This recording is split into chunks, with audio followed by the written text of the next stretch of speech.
time in Afghanistan. Last night, the United States military used a GBU-43 weapon in Afghanistan.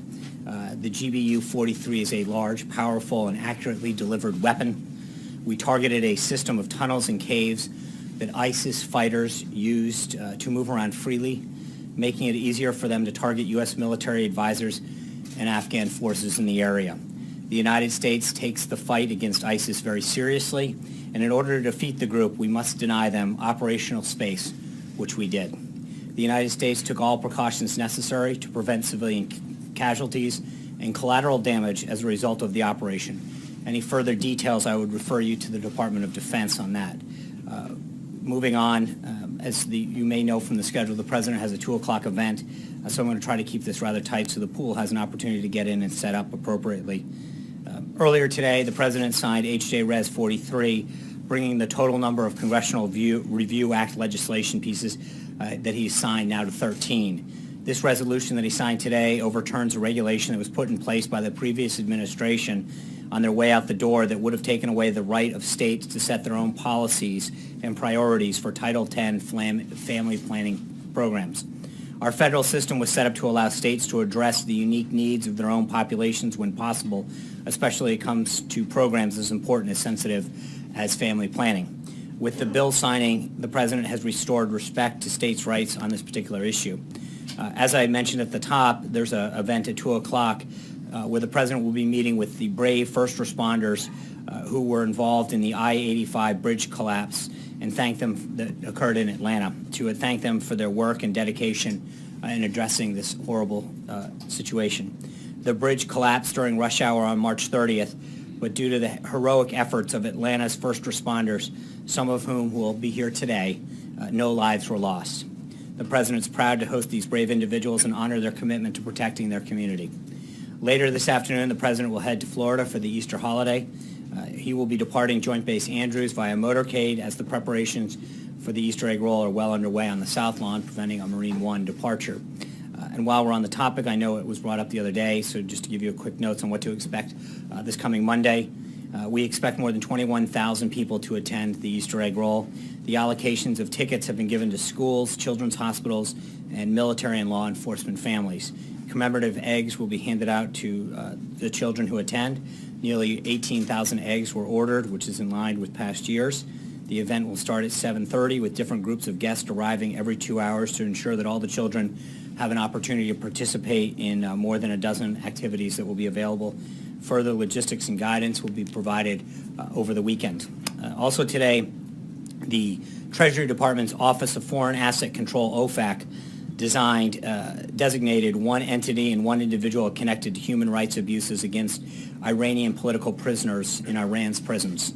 The individual who is designated for his role in abuses in Iran's prison is the brother of Qasem Soleimani, the commander of Iran's IRGC Quds Force, who was himself previously designated under terrorism, counterproliferation, and human rights authorities. The sanctions against human rights abusers in Iran's prisons come at a time when Iran continues to unjustly detain in its prison various foreigners, including U.S. citizens Si Amuk Namazi and Bakar Numazi. We join recent calls by international organizations and UN human rights experts for the immediate release of all U.S. citizens unjustly detained or missing in Iran so that they can return to their families. OFAC also designated 2 ISIS financial facilitators as ISIS supporter in North Africa, continuing our ongoing effort to disrupt key leadership nodes for the group. Moving on, over the past few days, the President and members of the Cabinet have held many meetings and discussions with their international counterparts about the significant foreign policy challenges facing our world. Yesterday, you heard from the President himself alongside NATO Secretary General about the need for a strong funded alliance to combat terrorism, the humanitarian crisis ongoing in Syria, and many other serious threats to our collective safety and security. Also yesterday, Ambassador Nikki Haley, along with her counterparts from 9 other nations, voted in favor of a draft resolution to denounce the heinous chemical attack carried out by the Assad regime last week. Unfortunately, but not surprising, Russia stood in the way of this resolution. However, I'd like to point out that the abstention of China on the heels of President Xi's recent successful visit in Kazakhstan, a longtime Russian ally and former member of the Soviet Union. Both of these abstentions are notable and signify that the United States is persuading the world that the use of weapons of mass destruction cannot go unanswered. Secretary Tillerson, as you know, was in Russia yesterday to meet with his counterpart and ensure that they are made fully aware of the United States' positions in both areas of practical cooperation, such as defeating ISIS, and areas where Russia does not share our interests and values. As you know, the Vice President will be departing for his 10-day trip to South Korea, Japan, Indonesia, and Australia on Saturday morning. His office will be providing more information later today. Finally, I'm glad to announce that the President will host the Prime Minister of Italy for an official working visit to the White House next Thursday, April 20th. The leaders will discuss the upcoming G7, which will be hosted in Italy and Sicily, and a range of issues of mutual concern. With that, I'm glad to take some of your questions. Sean, where is the administration on cost-sharing subsidies for insurance companies? That is an area that is being internally discussed at this time. So undecided? It's not undecided. There is an ongoing discussion on that matter. Matt. Thanks, John. The last few days have seen a number of policy shifts by the president on China as a currency manipulator, the EXIM Bank, the order of doing healthcare and taxes. There's more, but I won't belabor the point. What should the American people make of these shifts, and are there any policy areas that are non-negotiable? Well, I think, respectfully, I think you can look at what you're referring to as a shift in a lot of ways, and by that I mean I saw a couple instances with respect to NATO being one of those shifts yesterday, and if you look at what's happened, it's those entities or individuals in some cases or issues evolving towards the president's position. And NATO in particular, he talked about the need of countries to pay their fair share, to live up to their commitments of 2% of GDP. He talked about the need for NATO to focus more on terrorism. NATO has done just that. And it is something that he pointed out in the first debate in September of last year. He talked about the fact that NATO is moving towards what he has been calling for. And I think in some cases, the issues evolve, that it's not just a clear and fast statement that that the entity itself is moving towards his, or the issue is evolving towards the position that he articulated, and that can't be proven more true in the case of NATO, where he laid out two very clear positions that he had an issue with NATO, and as far back as September of last year, started to recognize that institution was moving much more towards his position. Secretary General noted that as well yesterday. Just a quick follow-up, if I may. The EXIM Bank is another one. That's an institution that hasn't changed at all. So I'm wondering on some of these other policy shifts where you haven't seen the type of change you're talking about with NATO, what should we make of those kinds of shifts? And again, are there any policy areas that are non-negotiable that are off limits? Well, there's always going to be. I think that there's going to be areas where I think, again, it depends on the outcome. In the case of NATO in particular, as I pointed out, it's the most illustrative. I think you look at the president's position, where he wanted to see NATO in particular evolve to, and it's moving exactly in the direction that he said it was in terms of its goals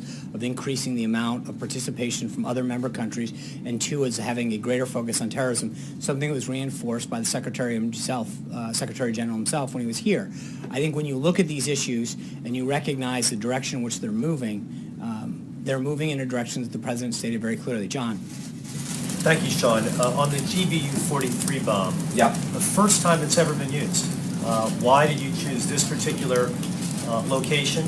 And would you say that this bomb won't be used again in another flashpoint around the world, like Syria, like North Korea, for instance? Yeah, as I noted at the beginning, John, I would refer you to the Department of Defense on the specifics. Separate matter, you mentioned what you see as a win at the UN Security Council. Right. I'm curious as to why you believe this is a win. After all, this particular resolution did not pass. Right. Look at what's happened at the UN Security Council in the past. For instance, the Security Council resolution, which gave the green light for the Persian Gulf War, you actually had all 5 permanent members of the UN Security Council voting yes. So why are you saying this is a win when not all 5 permanent members of the Security Council actually voted yes? You had one, Russia, blocking it. Well, I think it's very significant China's abstention in particular. I think Kazakhstan's another one in terms of its proximate location and history with Russia. You see a breakaway of Russia aligning itself with a position that is not only shared with the U.S. but the rest of the world. So that would be a natural position that they might have taken in the past. But secondly, I think China's abstention is a significant win for the president. He went down and had discussions with President Xi, and I think you all saw that, heard his remarks about how he walked through that, and I think it really shows the success of the trip, first and foremost, but secondly, it continues to show how Russia's isolated on this particular matter. That's important. So I think on a variety of fronts, it really was a huge win for the United States and for the persuasiveness of the president. John Gizzi. Yeah. Thank you, Sean. In his remarks to us off camera, OMB Director Mulvaney talked about the vision of the federal government being reorganized as, in some cases, more agencies. And he said also that the final plan will come not just from right-wing think tanks. I believe that was his phrase, coupled with the president's statement on the EXIM Bank. Is he already receiving any criticism or voices of disappointment from small government conservatives who backed him strongly? I refer to groups such as Americans for Tax Reform or the Cato Institute. Well, I can't say that I've scanned every group's statements about this particular subject, but I can tell you that he's gotten a lot of very positive feedback, as well as Director Mulvaney, for their effort. As the director noted, you have a government that in large part has never been reorganized. It's just been added to. And when you look at the disparate number of agencies and programs that now flow throughout the government to do, in some cases, the very same thing, and are housed in a variety of agencies throughout the government, the question that you have to ask yourself is not only is the taxpayer getting the best bang for their buck, but are the people that those services are intended to be provided for getting the best services? So Director Mulvaney's effort at the president's direction to really look at how government is organized and operating, I think, is a very significant step. And I think one of the points that he noted is that this is something that should unite conservatives and liberals and Republicans and Democrats. Good government, an effective, efficient government, is something that really doesn't have an ideological home. I think it's something that we all can agree on, that the more that we can effectively deliver for the American citizen and deliver for the American taxpayer, effective and efficient government is something that we should all probably be in line with. Richard. Thank you, Sean. The U.S. ambassador at your Organization for the Prohibition of Chemical Weapons says that Syria uses chemical weapons abetted by Russia. Syria uses a weapon abetted by Russia's continuing efforts to bury the truth. Was the president offered proof of such truth-burying efforts by Russia? Was he offered Proofs of this, evidence that this is happening? Not That aware No? I would like to know also, you've been putting in the same sentence Syria, Iran, and North Korea as failed state, Russia being not a failed state but part of this. Has it become to use an old expression, the axis of evil of this administration? I think it's important to note who Russia is on the side with right now and where they stand. I think it draws a huge contrast to show who's on what side of this argument in this crisis. And I think it's important to note the difference that who they're with. And that's, I think, a very notable thing. I'm not going to go any further than to say that. Very quick last question. With the National Hockey League playoffs just started, will the president cheer for the Rangers or the Caps? Respectfully, that's really not been a subject that's come up too often in the White House. So I'm going to keep with our Richards and go to Richard Elliott from WSB-TV in Atlanta, Georgia. Obviously, our concern is the reconstruction of 85. We understand that the president is meeting with the first responders this afternoon in just a few minutes, actually. But we wanted to ask about the federal commitment to getting I-85 rebuilt as far as federal dollars and easing some federal regulations to get the job done quickly. So a couple of things on that front. Immediately following the tragedy that ensued in Atlanta, the president directed the Federal Highway Administration to release $10 million. And then we have begun to work with the appropriate agencies to expedite that process.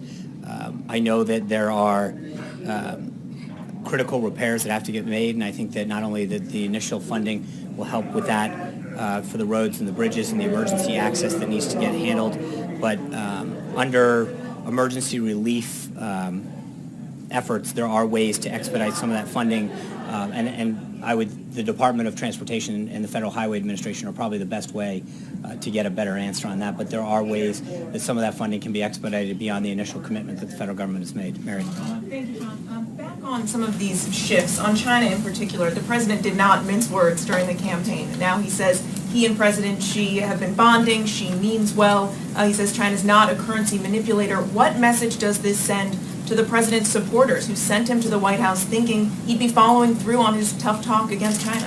I think the president's tough talk was on a variety of subjects was to get results for the American people. That's what he has pledged to do, to get more jobs here, to grow more manufacturing, to keep our country safe. The president and President Xi had a great meeting. The president likes President Xi and got to know him really well in Mar-a-Lago, and I think has established a really good relationship working forward. But at the end of the day, this is always about developing a better situation for the American people, and I think he's done that. And a follow-up, if I may, the president told the Wall Street Journal that President Xi helped him realize that North Korea is not so easy. Did the president underestimate the complexities of this? Did he underestimate how difficult this was going to be? No, I don't think so at all, and I think if China is able to help get a deal with China, the president would appreciate that. I think this would be great for China as well. And as the president noted this morning, if China can help us do that, it'll be great. And if not, we'll go and handle that ourselves with our allies. Steve. On currency manipulation, why specifically did he decide to abandon this?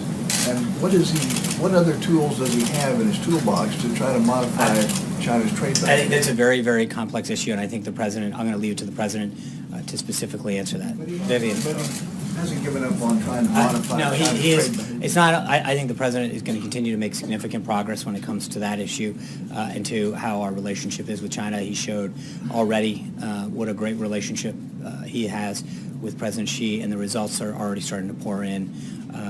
And I think that is an issue in particular that the president is best to address. Vivian. 2 questions, Sean. You were very forthcoming about the TikTok leading up to the missile launches in Syria. So can you give us any background on the Moab in Afghanistan? Was there a situation room scenario? Was this several days in the making? And my second question is, the president has been very critical of the intelligence community leading up to his inauguration. He's obviously been working very closely with the intel community on at least on these situations in Syria and Afghanistan. Has his opinion changed toward the IC? In the first question, again, I think General Nicholson at United States Forces Afghanistan is best to address the TikTok on the situation over there. But as far as the president's consultation... I understand. I think that the U.S. Forces Afghanistan as well as the Department of Defense are best to walk through the military operations that are ongoing there.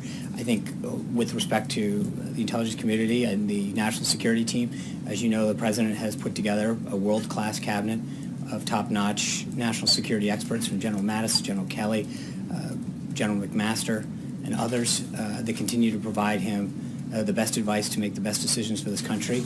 And it's that, he continues to rely on them, and Director Pompeo, Director Coates at the DNI, they continue to give him sage advice about how to best position the United States. Zeke. Thanks, John. Following up on that question, did the president specifically authorize the use of this piece of ordinance? Again, I'm not going to get into the details right now. I'm not, as I mentioned, I'll let the Department of Defense handle the lead on this one. And follow up on Mr. Nussbaum's question earlier regarding the Exim Bank. You didn't answer specifically what has changed about the Exim Bank that has led the president to reevaluate his previous... Let me get back to you on the Exim Bank specifically. I think it's a very complex issue, and I would like to get back. Anita. 2 questions about the budget. Are you all prepared to hold things up? We've got a couple weeks left here.